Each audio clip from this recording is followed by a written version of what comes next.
ओम शांति। आज है मंगलवार। भक्ति में विष्णु भगवान मंगलम कहते हैं। इस समय भगवान हमारा पिता बनकर हमारे सब कार्य मंगलमय बनाने आए हैं। आज की मुरली डेट है 4 अप्रैल 2023। देह सहित देह के सब संबंधों से ममतम निकालने वाली ट्रस्टी बनी सभी आत्माओं का आज की मुरली क्लास में स्वागत है। तो सुनते हैं आज बाबा ने क्या कहा।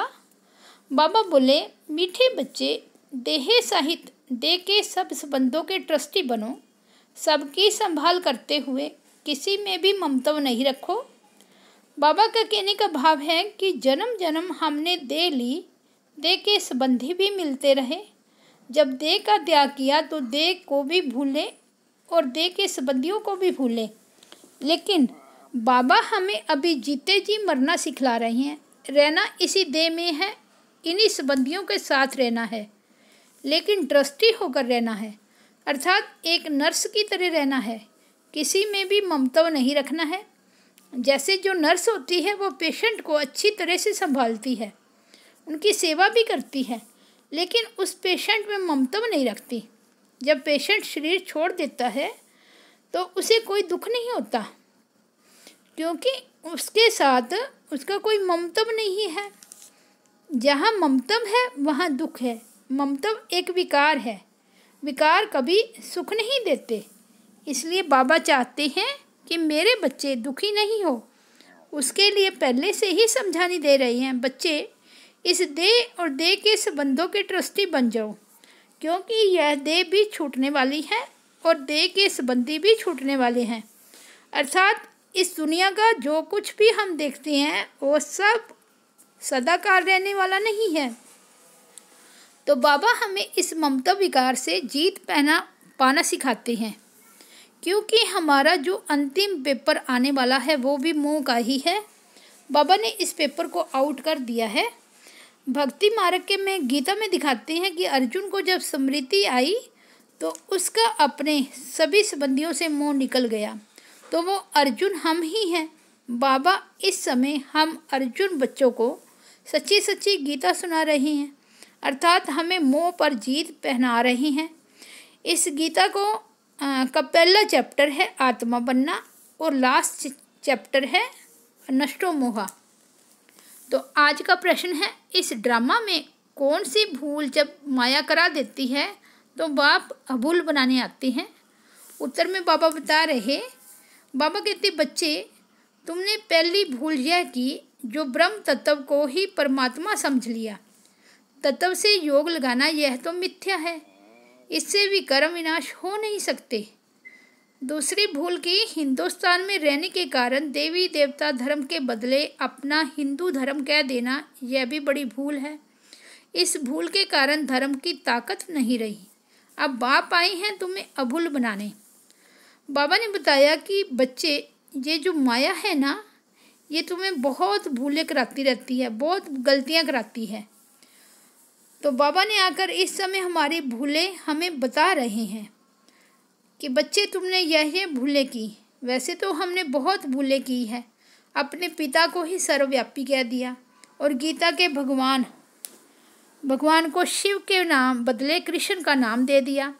लेकिन जब बाबा ने हमारा ध्यान विशेष 2 भूलों की तरफ खिंचवाया, एक तो बाबा ने कहा यह जो ब्रह्मांड है, ब्रह्म तत्व है, वह तुम्हारा घर है, लेकिन तुमने घर को ही घर का मालिक समझ लिया है, जबकि घर अलग चीज़ है, घर का मालिक अलग है। तो हम घर को ही याद करते रहे। बाबा ने आकर बताया कि मालिक को याद करेंगे तो कुछ मिलेगा, घर को याद करेंगे तो क्या मिलेगा।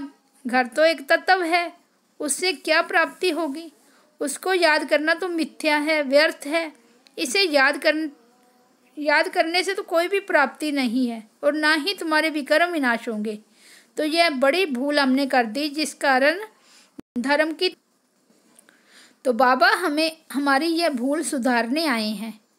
तो बाबा ने कहा, बच्चे तुमने दूसरी भूल यह कर दी कि हिंदुस्तान में रहने के कारण अपने को हिंदू समझ लिया, जबकि हिंदू कोई धर्म ही नहीं और ना ही हिंदुस्तान कोई देश है।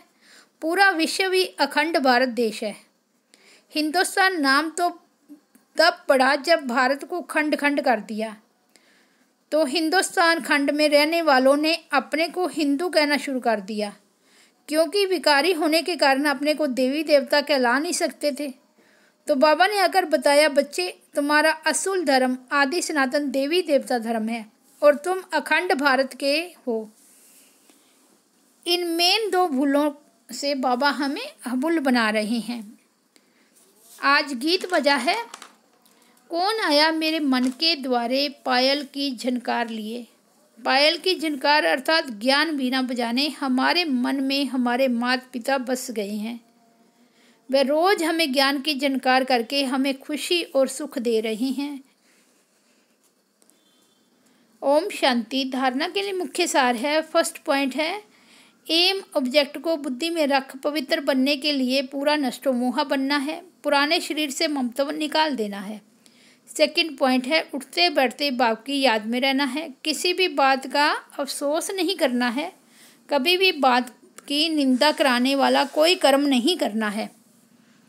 फर्स्ट पॉइंट में बाबा बता रहे कि बच्चे, जब किसी के पास कोई लक्ष्य होता है, कोई एम होता है कि मुझे यह बनना है, यह करना है, यहाँ तक पहुँचना है, तो फिर वह अपनी मंजिल को प्राप्त करने में सफल हो ही जाता है, क्योंकि उसका फोकस उसी तरफ रहता है। तो यह है इस दुनिया के में पद प्राप्त करने का लक्ष्य। लेकिन बाबा कहते, बच्चे तुम्हारा जो लक्ष्य है वह बहुत ऊंचा है, श्रेष्ठ है, महान है, और तुम्हारा लक्ष्य भविष्य पद के लिए है, वो है देवी देवता पद प्राप्त करना। तो इस पद को प्राप्त करने के लिए बाबा ने मुख्य हमें दो सब्जेक्ट दी है, एक है पवित्रता को धारण करना और दूसरा है नष्टो मोहा बनना। तो बाबा ने कहा, इन दोनों सब्जेक्ट को सदा बुद्धि में रखेंगे तो अपने लक्ष्य को प्राप्त करने में सफल हो जाएंगे। तो जब निशाने को सामने रखेंगे तो इस पुरानी दुनिया, पुराने शरीर से ममत्व निकलता जाएगा, क्योंकि हमारा ध्यान लक्ष्य की तरफ ही रहेगा, तो दूसरी कोई बात, कोई चीज़ याद आएगी ही नहीं। दूसरी पॉइंट में बाबा समझा रहे हैं कि बच्चे, तुम्हारे कर्म, तुम्हारी चलन बहुत रायल और श्रेष्ठ होनी चाहिए, क्योंकि तुम ऊंचे से ऊंचे बाप के बच्चे हो, तुम्हारे ऊपर पूरी दुनिया की नज़र है। तो तुम्हारे से कोई भी ऐसा कर्म नहीं हो जाए जो बाप की निंदा कराने के निमित्त बने। तो बाबा कभी कभी बीच में कहते रहते हैं कि बच्चे, बाप की दाढ़ी की लाज रखना। बाबा को अच्छा नहीं लगता कि कोई उन्हें कहे कि इनका बाप इतना ऊंच और ये बच्चे ऐसे वैसे और इनके कर्म ऐसे वैसे। तो हमारे कर्म श्रेष्ठ हो, हमारे कर्म यादगार बने, यह तब होगा जब हम उठते बैठते चलते फिरते सदा ही बाप की याद में रहेंगे। जब बाबा की याद हमारे मन में बसी रहेगी तो हमारे से कोई भी ऐसा वैसा कर्म होगा ही नहीं जिसका हमें अफसोस हो। अफसोस कब होता है? जब कोई अनहोनी बात होती है। तो बाबा कहते, बच्चे, अनहोनी तो कुछ भी होती ही नहीं है, जो होनी होती है वही हो रही है, तो फिर अफसोस कैसा? बच्चे, तुमने किसी भी बात का अफसोस नहीं करना है। आज का वरदान है, सदा स्नेह और सहयोग द्वारा अविनाशी रत्न का टाइटल प्राप्त करने वाले अमर भव, जो स्थापना के कार्य में सदा स्नेही और सहयोगी रहते हैं, उन्हें अविनाशी रत्न का टाइटल मिल जाता है। ऐसे अविनाशी रत्न जो कभी कोई भी उन्हें हिला ना सके, कोई भी रुकावट उन्हें रोक ना सके, ऐसे अविनाशी रत्न ही अमर भव के वरदानी हैं, रियल गोल्ड हैं, बाप के साथी हैं। वे बाप के कार्य को अपना समझते हैं, सदा साथ रहते हैं, इसलिए अविनाशी रत्न बन जाते हैं। तो बाबा कहते हैं, जो मेरे सच्चे सच्चे बच्चे हैं, मैं उन्हें अविनाशी रत्न का टाइटल दे देता हूँ। रत्न बहुत मूल्यवान होता है। अविनाशी रत्न का टाइटल वही बच्चे प्राप्त करते हैं जो बाप के कार्य में सदा स्नेही, सदा सहयोगी, सदा वफादार और सदा ईमानदार होकर चलते हैं। तो बाबा उन बच्चों पर अमर भाव की स्टैंप लगा देता, क्योंकि वे बाप के नैनो में रियल गोल्ड की तरह चमकते हैं और बाबा के यज्ञ में अपने को रियल गोल्ड की तरह हर जगह में, हर सेवा में, हर यज्ञ कार्य में अपने को मोल्ड कर लेते हैं, अपने को हर जगह सेट कर लेते हैं और हर एक के दिल में फिट हो जाते हैं।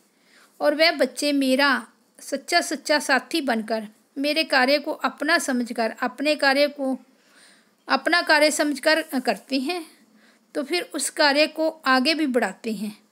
उन्हें कभी भी किसी तरह की माया हिला नहीं सकती, अपनी तरफ खींच नहीं सकती, क्योंकि परमात्मा दुआओं का हाथ उनके सिर ऊपर होता है। तो बाबा कहते ऐसे बच्चे सदा सदा के लिए अमर भाव का वरदान प्राप्त कर लेते हैं। ऐसे आदि रत्नों की यज्ञ के कार्य में सहयोगी बनी स्नेही आत्माओं को बाबा अपने दिल की डिब्बी के अंदर रखते हैं। तो उन्हों के फिर स्मृति दिवस एक फेस्टिवल की तरह मनाए जाते हैं। आज का स्लोगन है, पवित्रता की यथार्थ धारणा है तो हर कार्य यथार्थ और युक्ति युक्त होगा। पवित्रता की यथार्थ धारणा क्या है? बाबा सिर्फ फिजिकल पवित्रता की बात नहीं कर रहे हैं। बाबा को हमारे मन वचन कर्म की पवित्रता चाहिए। हमारी दिल एकदम सच्ची और साफ चाहिए। यह है यथार्थ पवित्रता। और पवित्रता हमारा मुख्य और अहम सब्जेक्ट है। अगर इस मुख्य सब्जेक्ट में हम फेल हो जाते हैं तो फिर हमारा कोई भी कर्म बिल्कुल एक्यूरेट नहीं होता, परफेक्ट नहीं होगा। अगर हमारी फाउंडेशन कमज़ोर है, पवित्रता कमज़ोर है, तो उसके ऊपर बिल्डिंग ज़्यादा समय तक खड़ी नहीं रह सकती। अगर पवित्रता मजबूत है तो हर कार्य सफल, एक्यूरेट, परफेक्ट और विद प्लानिंग होगा, समय पर होगा और 100% अच्छा ही होगा। तो आज की मुरली से हम 2 सम्मान लेंगे और चिंतन करेंगे, सारा दिन अटेंशन रखेंगे। पहला है, मैं सर्व की स्नेही और सहयोगी आत्मा हूँ। मैं ईश्वर यज्ञ प्रति वफादार हूँ। बाबा को मुझ आत्मा पर बहुत बहुत मान है। बाबा ने मुझे अविनाशी रतन के टाइटल से सजा दिया है। बाबा से मुझे अमर भाव का वरदान प्राप्त हो गया है। दूसरा, मैं परम पवित्र आत्मा हूँ। मेरी पवित्रता का प्रकाश चारों ओर फैल रहा है और जो भी आत्माएं मेरे संपर्क में आ रही हैं उन्हें मेरी पवित्रता की खुशबू प्रभावित कर रही है। अच्छा, मीठे मीठे सिकिलदे बच्चों प्रति माता पिता बाप दादा का याद प्यार और गुड मॉर्निंग। रूहानी बाप की रूहानी बच्चों को नमस्ते। हम रूहानी बच्चों की रूहानी बाप दादा को याद प्यार, गुड मॉर्निंग और नमस्ते। कम बोलो, धीरे बोलो, मीठा बोलो, सत्य बोलो, सोच के बोलो। शुक्रिया बाबा। ओम शांति।